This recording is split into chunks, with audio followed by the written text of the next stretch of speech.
It's been almost 15 years ago since my family moved out of the old creepy house that nurtured my nyctophobia, which still persists to this day. I have a panic attack if it's dark enough that I can't see in front of me, and I cannot go to sleep in a room that's dark enough that I cannot see all four walls. So today, I always sleep with my TV on, but as a 7-year-old, I didn't have the privilege of a TV set in my room. My family was struggling, mostly due to my mom's now ex-husband's tendency to spend each paycheck to support his drug addiction. But that's a whole different story. They got a pretty good deal on this old crappy house in the poorest section of town due to being friends with the landlady. My bedroom was at the end of the hall with a single window facing the backyard and a tiny closet across from it that seemed to creak open on its own overnight as the house settled. There was no central air, so I had to rely on a window unit to keep cool during the night. For anyone who's had to deal with window units, you'll understand how easily the cool air in one room can seep out to the rest of the house, rendering it completely ineffective if you leave a door open. My parents refused to buy me a nightlight. "You're nearly 8 years old," they said. "You don't need to use a nightlight anymore." So I would either have to shut my bedroom door so my room would stay cool enough that I could go to sleep, or I would have to keep my door cracked open so the light from the hallway would ease my mind enough that I could sleep.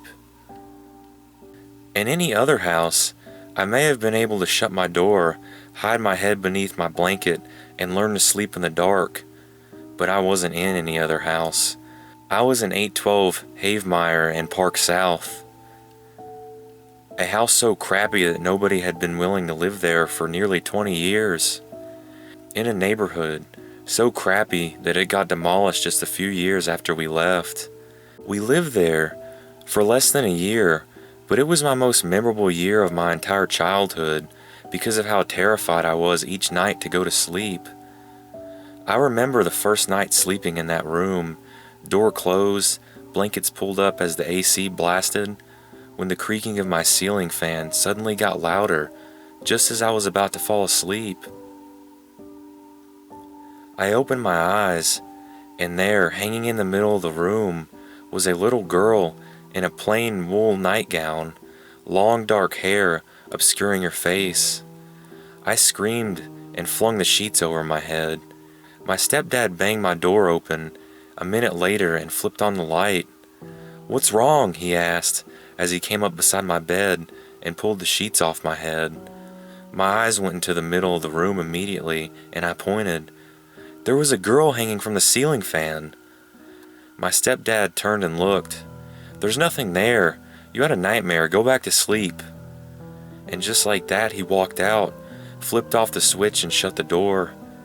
When my night vision came back, the girl was there once more, swinging back and forth, as if she had been there all along, hidden only by the light. I pulled the blankets back over my head and laid there shivering all night, too afraid to call out for my parents again because I knew my stepdad would get angry and yell at me. The next night, I slept with the door open so that the light from my parents' room would light up the hallway and seep into my room, and the hanging girl wouldn't appear. It worked long enough for me to fall asleep, but when I woke up an hour before daybreak, needing to use the bathroom, all the lights in the house were off, and the girl was there again, swinging slowly back and forth. I held it in, lying in bed squirming and waiting for the sun to rise. And when she finally faded, as the light seeped into my room,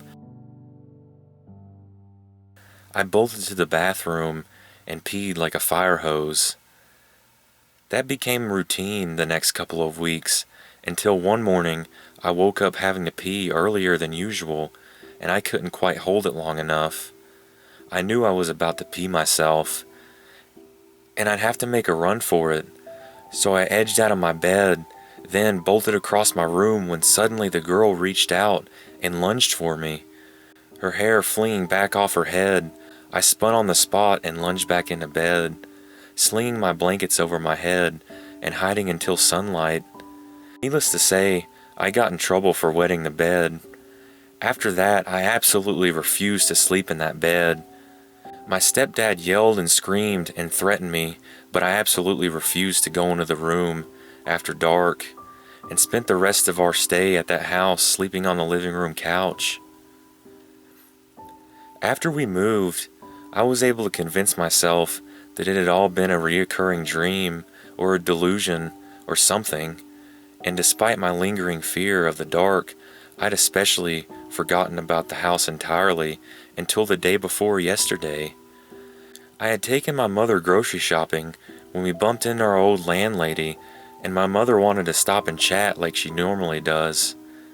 Naturally, assuming I didn't remember her, my mom mentioned the house we lived in when I was 7, and I didn't want to sleep in my bed, and I mentioned why. As soon as I mentioned the girl, the former lady's face became grave. There actually was a young girl found hanging in that house in the early 80s. She said she wouldn't elaborate, and my mom moved the conversation to lighter topics. But when I got home, I was able to hop online. I looked up old news regarding the house and found the article. It was a young girl named Deborah Gibbs. She was complaining of a monster in her closet, watching her as she was trying to sleep every night. And she would scream and scream every time she saw it, until her parents would come in and bring her into their room.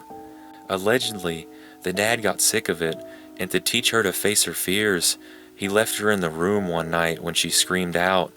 They found her hanging the next morning. The father was charged with her murder, but I can't help but wonder what really happened.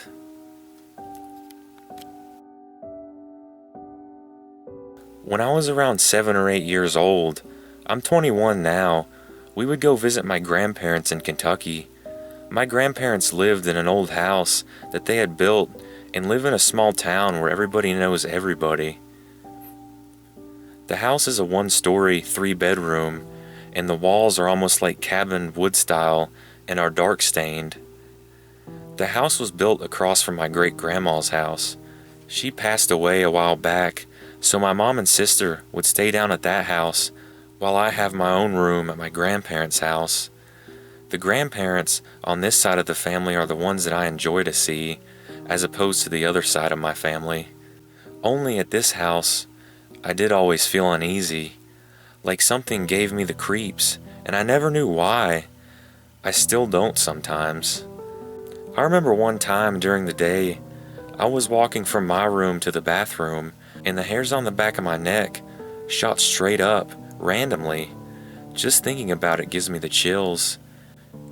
It's not cold or chilly like other types of paranormal incidents I've heard about. I proceed to go to the bathroom. After I finish, I open the door and step out.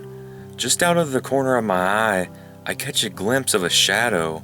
It looks like a black figure just standing in front of the door to the family room. I take a few steps without really thinking of it, but then I immediately snap my head to where the black figure was, and it was gone. The night my mom said goodnight and went down to the other house, which is what we called my great-grandma's house, I was playing Mario on the Nintendo 64 for a bit before my grandmother came in to give me a hug and went to bed. Their house gave me the creeps during the day, but at night it's a different story. What happened this night is a reason why I hate to go down there and visit my grandparents today. Anyway, I always have this big red plastic mug made by Aladdin, and I fill it with ice water. I drank all the water and decided to go into the kitchen to fill it up again. I turn on the lights in my bedroom and then open the door to the room. I turn on the hall lights and shut my door. I always kinda crept through the narrow hallway and slowly peek around corners. I go around the corner and then look straight into the living room that connects to the kitchen. It is pitch black in there, and to turn on the lights I need to go about 10 feet into the blanket of darkness. I start prepping and talking myself into doing this, and eventually build up the courage. I take a long, quick, stealthy strides towards the lamp on the table and turn it right on. Then I go to the kitchen and flip the light on with the switch in the living room and fill up my water and head back to my room. I turn off the lights and head back to my room and go around the corner to the hall. I see from the wall before the turn that the hall is a little more illuminated than I remember, and then go around the corner and see the door to my room is a quarter opened. It gave me the creeps and made me uneasy. I look and see that my grandparents' door is still shut and can hear my grandpa snoring. I try not to think too much about it and head to bed. I shut the door and get into bed before turning off the lights. I have a nightlight that illuminates the room. I would always lay there, waiting and staring at the door, wondering if the alien from the movie Signs was gonna come in. I saw the movie Signs, and it terrified me for at least 2 years. I start to fall asleep. Eventually I nod off to dreamland. I wake up in the middle of the night and take a drink of water from my mug and lie back down. I fall into that state of mind where you're half asleep. Then I start to feel this light vibration, and then the entire bed just starts shaking violently. In my half asleep trance, it takes me some time to comprehend that this is not normal. As soon as I do, I spring up out of my bed and run to the door and get my grandma. I swing the door open and become frozen with fear. I try to scream, but I can't. All that is coming out is this whisper and air from my lungs. I fall back and just keep trying to scream, but can't. This shadow black figure, about 6 feet tall, is facing towards me in the doorway. I start crawling as fast as I can until I reach my bed, and the doorway is out of my line of sight. I sit back against the nightstand and curl up into a ball and shut my eyes tight with my hands over them. I keep them closed until my heart rate starts to fall. I slowly open my eyes and spread my fingers slowly so I can get a peek. As I am spreading my fingers, the black figure is just 5 feet away from me.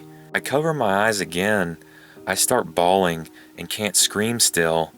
Then the lights fly on and I hear, "What's wrong, sweetie?" I remove my hands from my eyes and run over to her, and she wraps her arms around me. I'm hysterical and can't talk.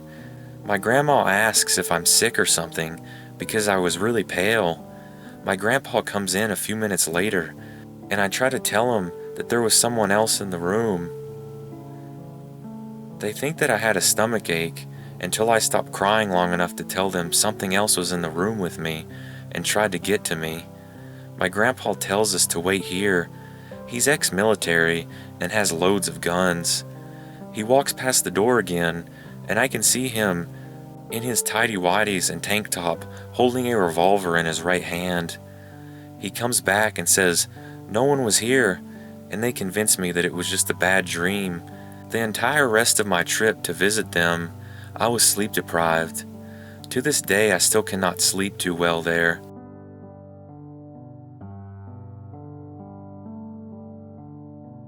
"3 years ago, I was drastically overweight and well on my way to a heart attack. A change in attitude occurred, and I began to fix the problem. Life was better. However, it all started to change when I started to go on walks at night. Nighttime walks were the idea due to the embarrassment of my size, and if the desire to try to jog overtook me, well, less eyes made me feel better. So all was well for a few weeks, as I started out with short night walks and then developed into longer ones. It was shortly into these walks that I began to feel oddly uncomfortable at night at times. It didn't happen every time, and it didn't make sense to me at the time. I was being silly about being out at night alone. I was wrong. 2 months into walking, I started jogging. That is when things started to take a turn. Now I'm going to be honest, I enjoy 2 things that I feel may have affected my mind. I smoke pot and love H.P. Lovecraft. Getting out at night was exercise and relaxation. go for a run, and smoke a joint. It was great. I felt good and relaxed. However, the feeling of anxiety and discomfort seemed to grow. Not every night, of course, but it became a regular issue. So regular that it continued to grow from a nagging at the back of my mind to a growing concern. I felt that something was wrong with me. I stopped smoking, assuming it was making me paranoid.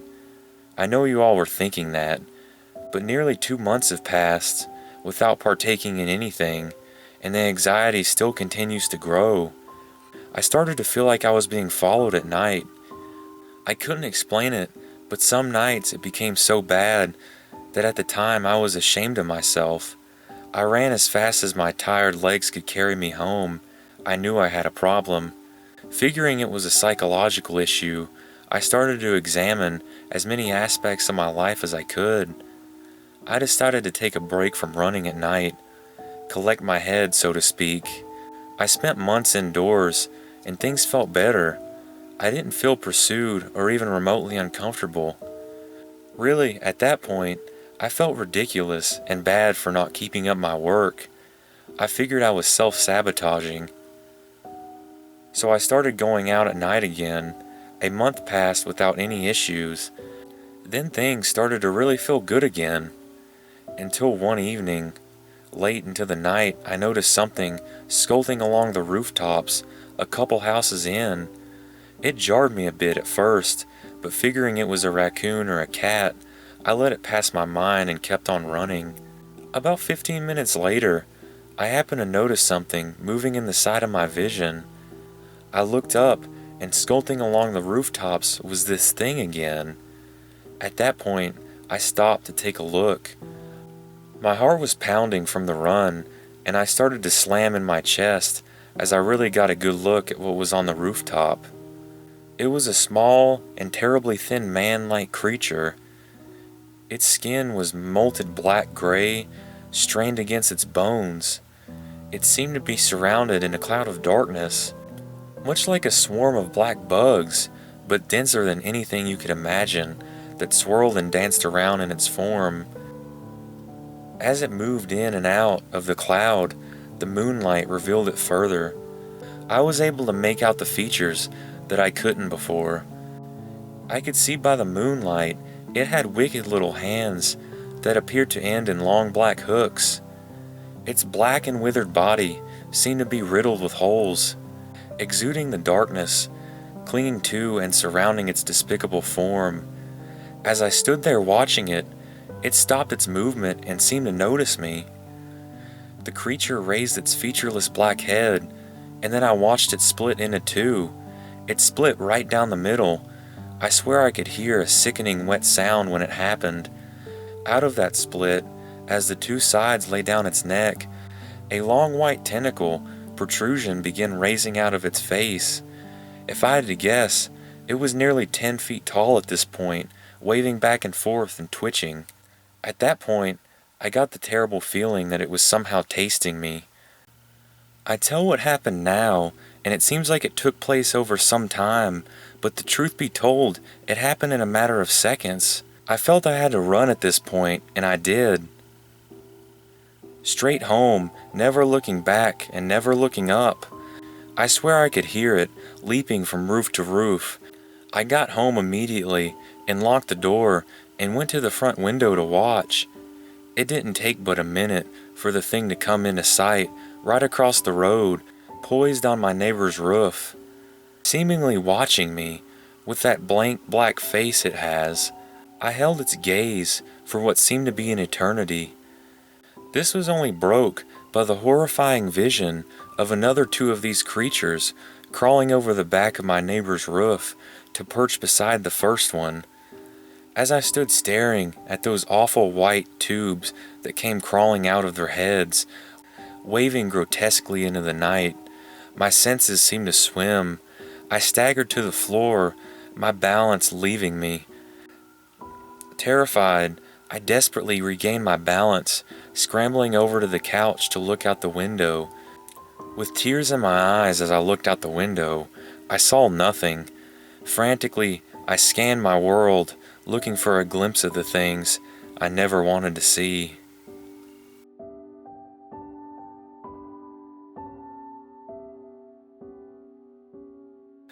A week ago, I moved into an apartment for college. I'm a sophomore this year, so I was able to get one of those university-owned apartments on the south end of campus. They aren't super nice, but they're way better than the dorm that I had lived in last year. On move-in day, I went to the community center and got my official check-in sheet, and it looked pretty basic. It had all your standard college housing rules on it: no alcohol, no loud noises after 10 p.m. during the week, etc. The only thing that really stuck out to me was the rule regarding windows. It said that the windows always had to remain closed.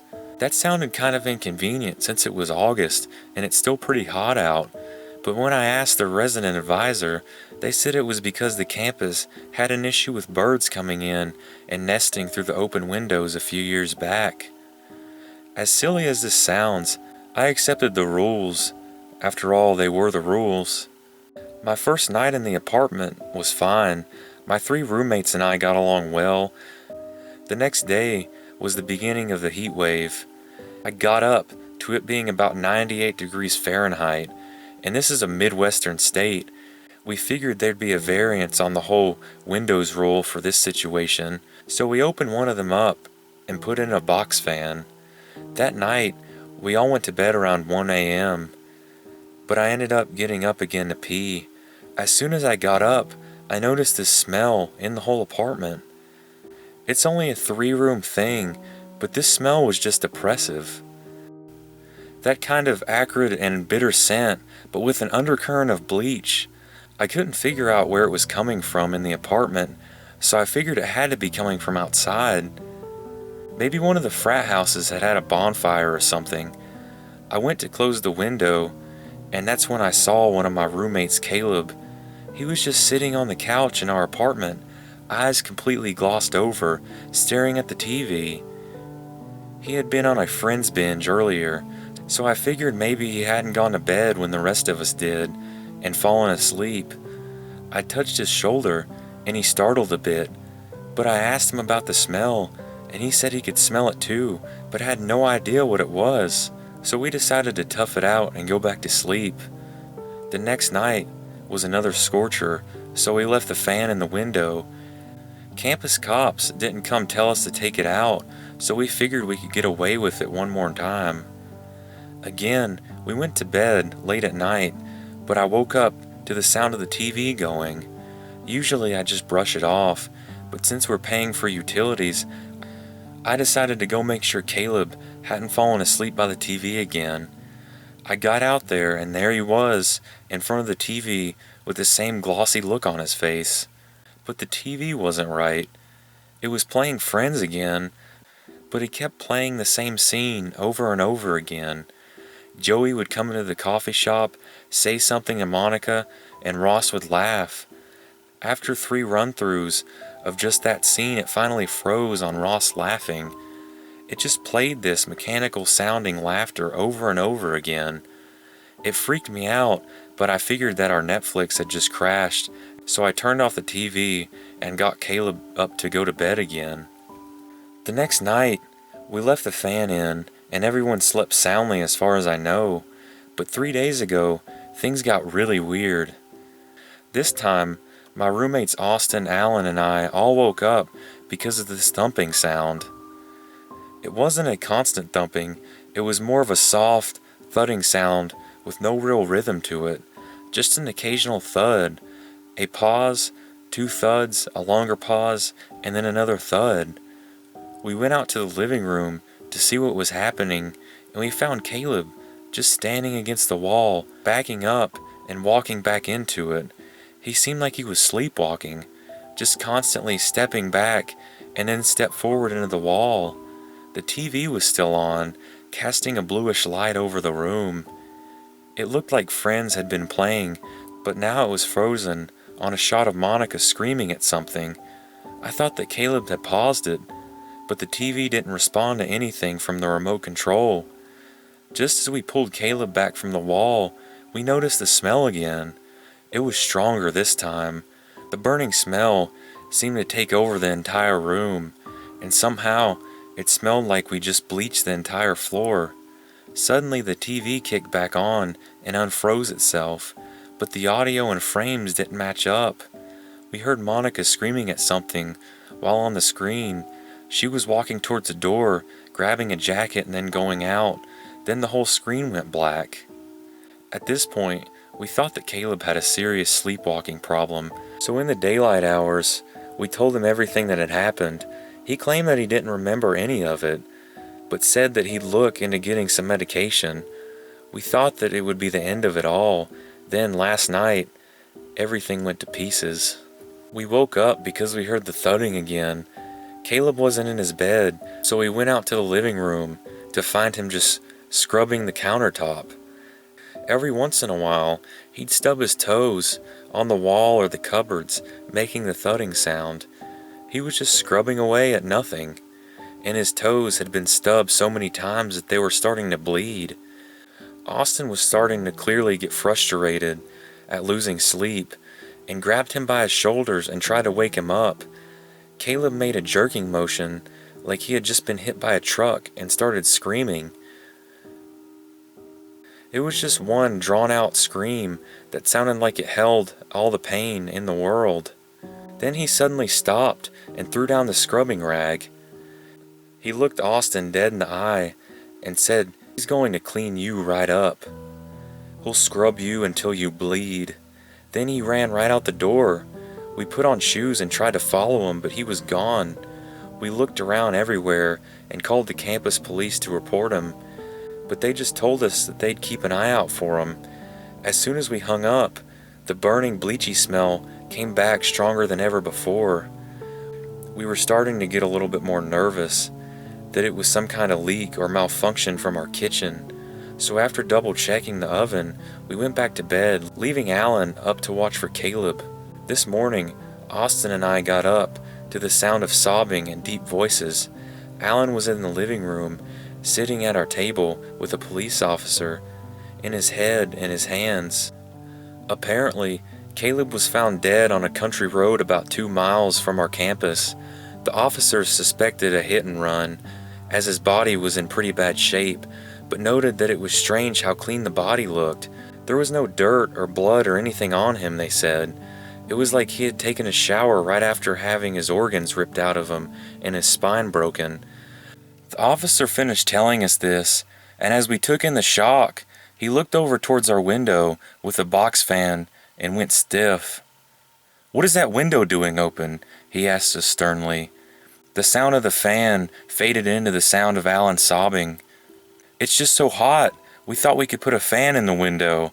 Our roommate just died. Are you really going to drill us for a little violation like that?" I asked him. "This campus has rules, and we expect that those rules will be followed," the officer yelled back.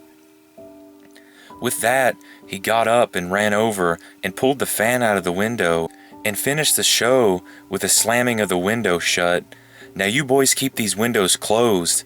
I'll be back here later to question all of you, and it better not be open when I get back." And then the officer left. I don't know what to make of this. Alan said that Caleb never had any problems with sleepwalking or dementia or anything like that, and they grew up together. And why was that police officer so mad about the window being open? I don't know what's going on here, but the officer should be back for questioning in a few hours, so hopefully I can slip in some questions of my own.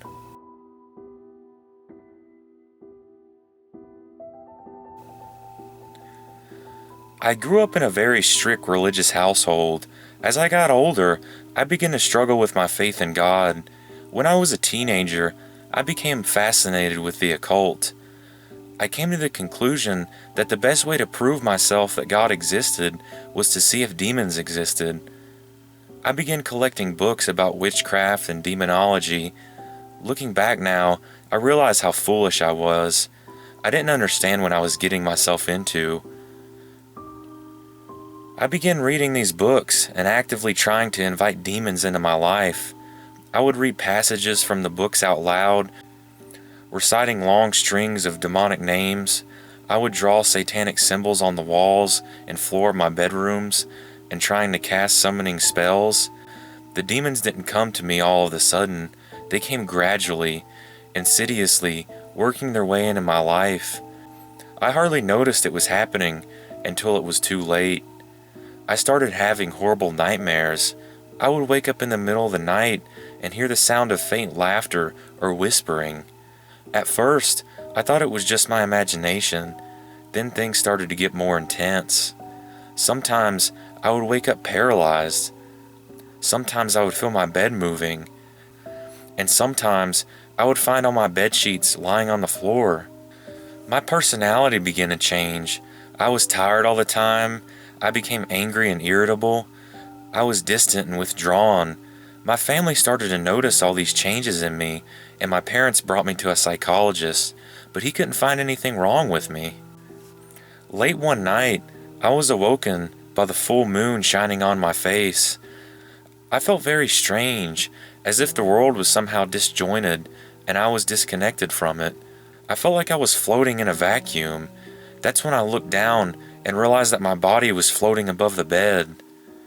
All of a sudden, I felt something grab me by my feet and start violently shaking me like a rag doll. I was being whipped back and forth. I saw one side of my room and then the other flashing before my eyes. I was terrified. Something was trying to kill me or tear me away from the world. Eventually, whatever it was stopped shaking me, and I felt myself being pressed up against the ceiling, as if it was trying to crush me. Then, suddenly, I was slammed down on my bed. I felt something heavy on my chest, pressing down on me. It was as if some invisible weight was pushing me down, and it was getting heavier and heavier.